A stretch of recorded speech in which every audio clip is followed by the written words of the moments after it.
I'm going to give you an update on the PPP loan forgiveness.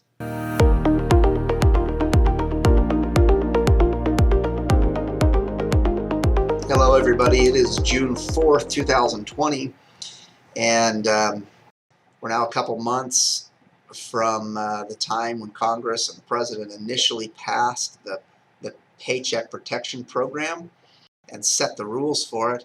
And yesterday, Congress, with overwhelming support, changed the rules.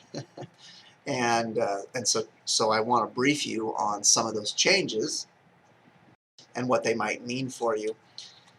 Probably the most significant change is that Congress extended the deadline that businesses have to rehire employees and qualify for forgiveness until December 31st.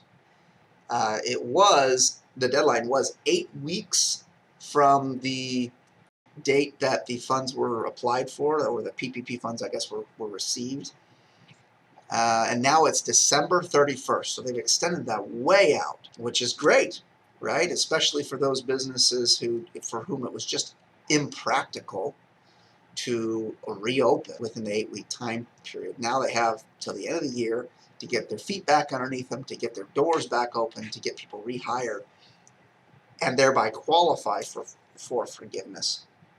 I imagine that provision alone should allow nearly every business to qualify for PPP loan forgiveness. So that's a great change for small businesses. In addition, Congress has extended the length of time that a business has to spend PPP funds on qualified expenses like payroll, rent, mortgage, utilities, all of those items.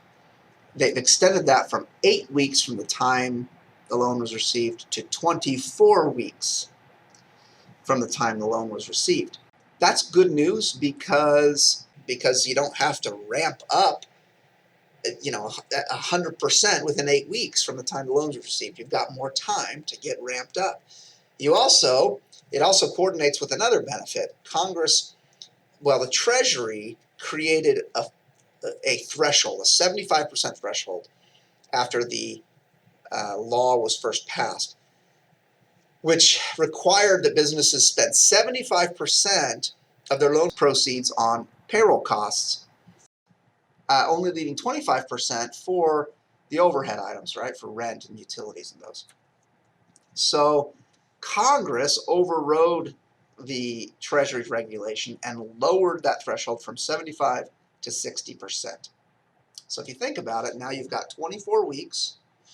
You've lowered the threshold from 75 to 60%. That means now you can use the funds to pay rents over 24 weeks and utilities over 24 weeks and not have to worry as much about that payroll threshold.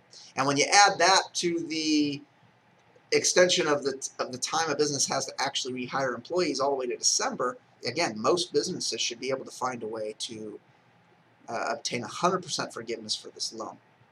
Also, as a note, the SBA created a forgiveness application a few weeks ago. They released it. It's pretty complicated. I'd recommend getting some professional help to complete it, but it is complicated. They released it.